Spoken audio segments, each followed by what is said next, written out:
A esta hora de la mañana recibimos en este estudio a Roger Celi, él es coordinador del Observatorio Legislativo, a quien le agradecemos por atender esta invitación. Mi estimado Roger, gracias por estar en este estudio. Buenos días, ¿cómo estás? Muchísimas gracias por la invitación y un saludo y un abrazo solidario a la UCI por lo que ha pasado, ¿no? Gracias, Roger, por atender esta invitación.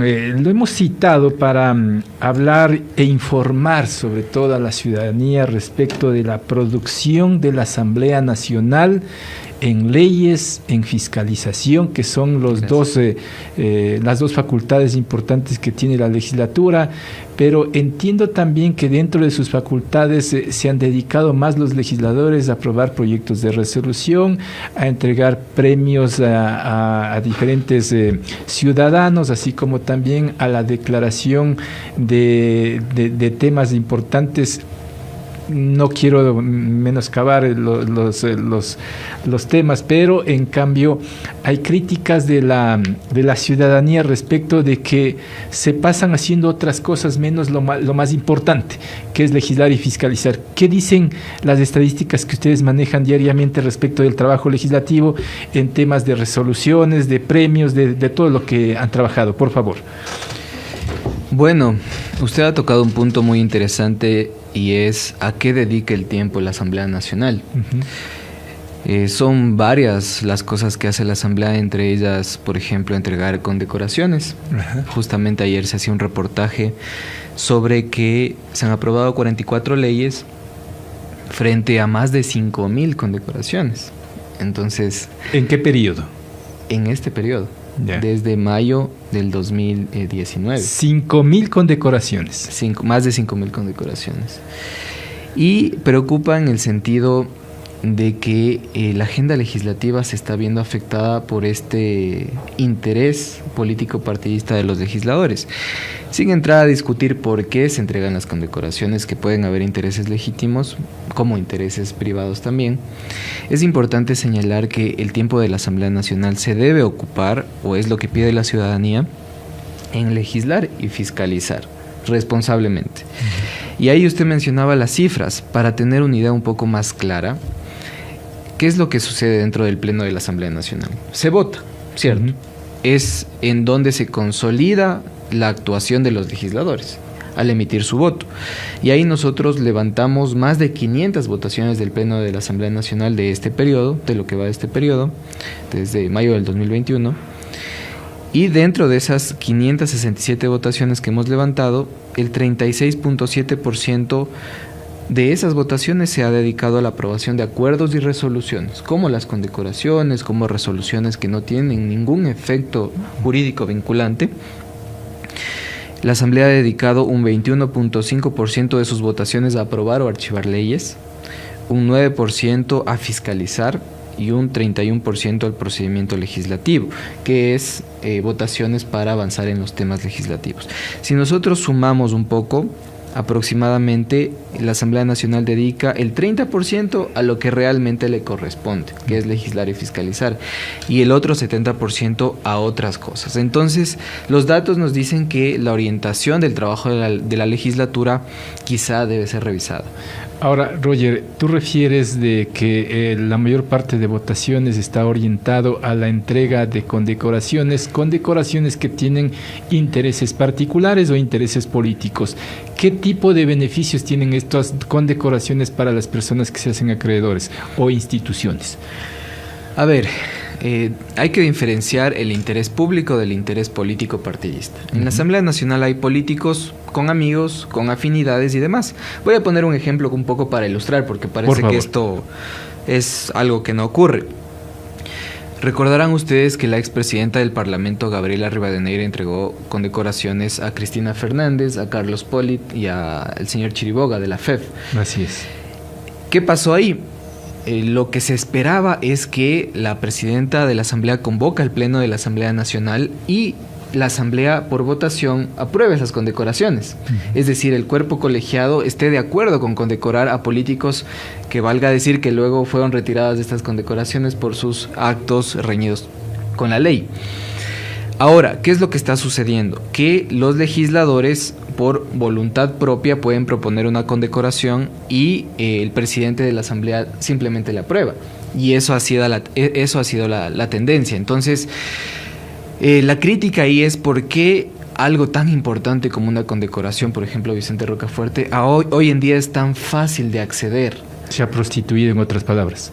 Usted lo ha dicho, se ha prostituido el tema de las condecoraciones, es muy sencillo acceder y ya ha perdido ese valor patriótico, ese valor, si se quiere, histórico. Ha perdido el valor que significaba tener una como país. Claro. Y es porque se ha interpuesto el interés político partidista privado frente al interés público. Pero ¿no se entiende que debe cumplir requisitos mínimos para esto?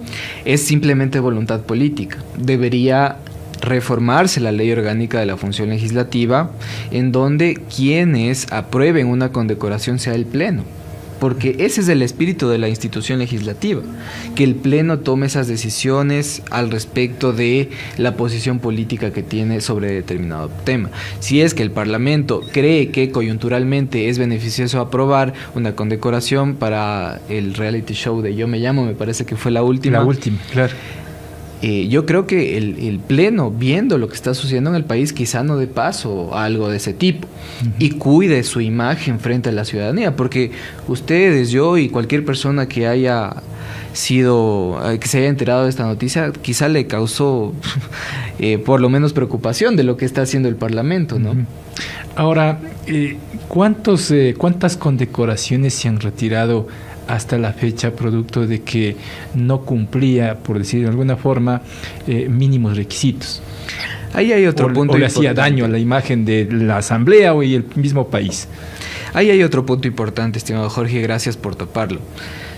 La Asamblea Nacional tiene una ley orgánica de la función legislativa, un reglamento de Parlamento abierto y también recientemente se aprobó una nueva ley de transparencia que exige la máxima transparencia del órgano legislativo. Y en ese sentido, esta información no se publica en la página web. No existe una obligación específica legal de que se transparente el número de condecoraciones, pero al menos sí deberían transparentarse las resoluciones que entregan a estas condecoraciones. Actualmente no podemos saber cuántas se han dado, cuántas se han retirado. Es un número aproximado que ha referido Hernán Higuera en Ecoavisa al respecto de más de 5,000 condecoraciones, pero no podemos saber, ¿no? Es información que nos queda debiendo la Asamblea Nacional. Ahora, para poner dos ejemplos, se retiró la condecoración a Cristina Fernández, al señor Chiriboga y también a Carlos Polit, y actualmente conocemos que el legislador Fernando Villavicencio ha solicitado al presidente de la Asamblea Nacional retirar condecoraciones a dos marinos que aparentemente están relacionados con el crimen organizado. Imagínense lo que ha hecho la Asamblea, entregar condecoraciones a criminales. ¿Y quiénes propusieron la entrega para estos dos marinos de estas condecoraciones? Es información que aún nos queda debiendo la Asamblea Nacional. Hay que verificar, me parece que en medios, pero insisto, hay que verificar. Mencionaban al legislador Luis Almeida, lo decían. Del Partido Social Cristiano. Sí, que es el más generoso entregando condecoraciones. Por ejemplo, se entregaron más de 100 condecoraciones a los héroes del CENEPA en grupo. Yeah. Entonces, la Asamblea está operando de esta forma. Creo que hay que tener un poco más de responsabilidad. Lo mismo pasó con las amnistías, en grupo. En grupo. Cualquiera podía ingresar, digamos, a acceder a una amnistía, y ahí vemos falta de responsabilidad del Parlamento. Y solo con esto concluye esta parte. Uno de los principios a nivel mundial que se implementan en las legislaturas es la responsabilidad, es decir, tener ese criterio de ética y probidad que permite que las actuaciones de los legisladores fortalezcan la institución en lugar de minar su credibilidad, porque son cuerpos colegiados en los cuales la actuación de un legislador afecta a toda la institución. Ahora, sin ser menos importante, también asombra a la ciudadanía cuando el ciudadano en cualquier actividad que realiza está presente ahí, puntual. Los asambleístas difícilmente están totalmente, los 137, y ni siquiera van los alternos, ¿no? ¿Qué tanto asisten los asambleístas a cumplir sus funciones? ¿Quiénes son los más asistidores? ¿Quiénes son los que más rehuyen a asumir sus responsabilidades? Una pregunta bastante, como usted dice, importante. Y hay dos cosas. Nosotros trabajamos ya más de 10 años el tema de el más faltón en las votaciones del Pleno de la Asamblea Nacional. Pero les cuento que, y creo que es de interés de todos los ecuatorianos, las reformas a la ley de la función legislativa establecen que también se deben transparentar los atrasos de los legisladores. ¿Por qué? Cuando nosotros vamos a trabajar, si llegamos tarde, quizá nos descuentan de nuestro salario. Claro. Eso también es legal para los legisladores. En el caso de que se atrasen o no justifiquen sus inasistencias, hay un descuento, pero no podemos saber si están descontando realmente este dinero en los salarios de los legisladores. Pero la ley establece el descuento. Establece el descuento. Establece dos cosas: que se transparente quién llega atrasado y que se descuente parte de su salario a los legisladores, pero no sabemos si eso está ocurriendo. Ahí hay otra cosa que sucede, porque he hecho cobertura por muchos años en el Parlamento ecuatoriano. Hay legisladores que no solamente llegan atrasados, sino es que registran con su huella en su curul, están un momentito, un par de minutos y se van. Y regresan cuando ya casi está terminando el pleno de la Asamblea a registrar nuevamente su huella. Exactamente, tenemos ese fenómeno de me toman lista, me voy y luego aparezco un momento. O llegan el momento de votar y alzan la mano y se fueron. Y ni eso, y ahí vamos a topar el tema de votaciones que Ramiro muy gentilmente me consultaba. Nosotros hicimos un ejercicio un poco novedoso con el tema de asistencias en votaciones, porque nos decían, bueno, sí, yo a veces envío a mi suplente y eso debe contabilizarse. Entonces, ahora estamos hablando de ocupación de la curul. Es decir, ¿cuántas veces ocupa la curul el legislador principal y el suplente frente a las votaciones que se le presentan en pantalla? Entonces tenemos, sí, alta ocupación de la curul de 5 legisladores: Ana Herrera de UNES de 99%, Gustavo Mateus de UNES 99%, Darwin Pereira ex PK de 98%, Blasco Luna de UNES de 98% y finalmente Yajaira Urresta con 98,77%. Y ahora, dos cosas: no han votado y también no han enviado su suplente, que también es grave, en el sentido de que la curul queda vacía. Yo como ciudadano quisiera que el legislador que yo voté o su alterno siempre estén decidiendo por las cosas que me interesan. O sea, aparte de faltón y responsable que no envía su alterno, en otras palabras. Exactamente, porque la curul queda vacía. Claro. Ese es el punto. Existe una curul que nosotros esperamos que sea llenada, claro, ¿no? Por eso votamos. Para eso lo elegimos, claro. Exactamente. ¿Cómo está esto? Tenemos un 83% Eduardo Mendoza. ¿De qué partido? De un partido local, pero que está adherido al BAN. Yeah. Eduardo Mendoza. 83-77 Marjorie Chávez, 80-95 Eitel Zambrano, 78-45 Elina Narváez del PSC y 78-13 Ana Belén Cordero. Es decir, son legisladores poco más, poco menos, que han faltado más del 10% de las votaciones del Pleno, ¿no? Entonces, y que no han enviado sus alternos. Ese es el indicador completo. Y ahí pues la ciudadanía debe reflexionar al respecto de qué está pasando, por qué no estoy siendo representado en el Pleno de la Asamblea Nacional a la hora de votar. Ahora, todo esto incide, entiendo, en la baja popularidad o aceptación popular de la Asamblea Nacional, que según encuestas está en un 6%. Siempre, creo que desde hace unos 3-4 años vemos que no supera el 10% la confianza y credibilidad. Bueno, ahí yo tengo dos percepciones. La primera es que estamos hablando de que todos los parlamentos en el mundo no gozan de altos niveles de aceptación. Ese es el argumento de todos los asambleístas. Y es un argumento que es válido, pero que hay un segundo punto, y es que estamos hablando de percepciones. Es la percepción de la gente, y ahí hay dos problemas. El primero es la falta de transparencia y comunicación de la Asamblea. Personalmente, desde mi rol como observatorio legislativo, nosotros notamos que hay un trabajo ingente de la Asamblea Nacional. Hay 15 comisiones que trabajan, muchísimos informes, hay leyes aprobadas, resoluciones, procesos de fiscalización. Solo para darles una cifra un poco espeluznante.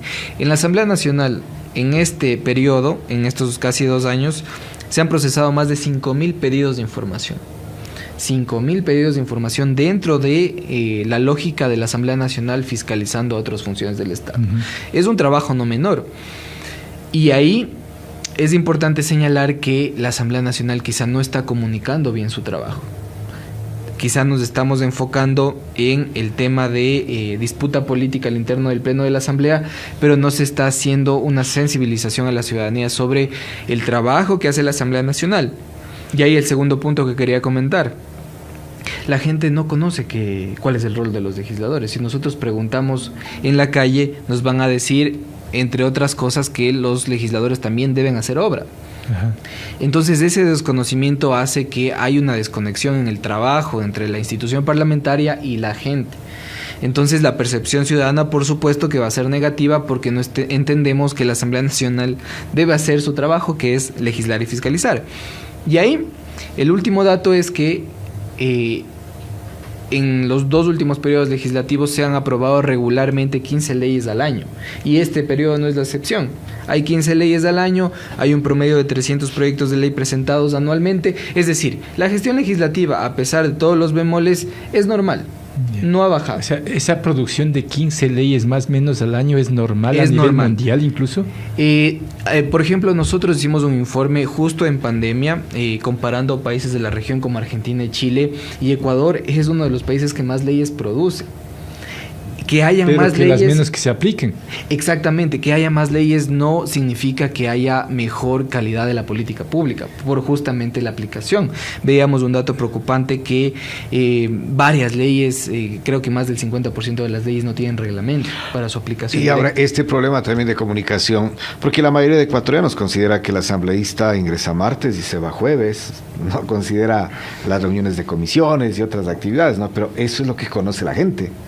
Exactamente, nosotros nos enteramos básicamente de lo que sucede en el pleno de la Asamblea, que es el debate y demás. Pero para llegar al pleno ustedes conocen que hay que hacer al menos 2 cosas por imperativo legal. El primero es participación ciudadana. Los legisladores tienen que sí o sí recibir gente en las comisiones, tienen que visitar territorio, tienen que acudir a entrevistas a medios, tienen que acudir a conversatorios, tienen que socializar. Ese es su rol, para encontrar, asumir insumos para mejorar la calidad de la legislación, para encontrar acuerdos políticos, y ahí viene el trabajo técnico, elaborar informes para las leyes. Imagínense que dentro de este periodo legislativo se han presentado 300 proyectos de ley, 300 proyectos de ley que deberán tener 300 informes para primer debate, 300 informes para segundo debate. Ahí nomás llevamos alrededor de 500 documentos, ¿no? Entonces ese trabajo tras cámaras, digamos, no se ve. Y se ha hecho el llamado de atención, por supuesto. Incluso el presidente de la Asamblea Nacional cuando se posesionó dijo que iba a haber un cambio en la comunicación. Quizá todavía no ha surtido efecto y esa es la dificultad de un reto, ¿no? Ahora, Roger, tú hablas de más de 300 proyectos de ley que se presentan, pero habría también que mirar la calidad de esos proyectos de ley, porque hay muchos, según denuncias de los propios legisladores, que presentan una hoja de proyecto de ley sin contenido importante, por decirlo de alguna forma. Efectivamente, que nosotros igual promovemos que se haga una evaluación a la Asamblea Nacional más cualitativa, porque no significa que un legislador es mejor si es que presenta más proyectos de ley. Pueden haber legisladores que presentan 3 proyectos de ley, que es un número común, pero que son proyectos de ley que tienen más de 80 artículos y que buscan cambiar una realidad nacional.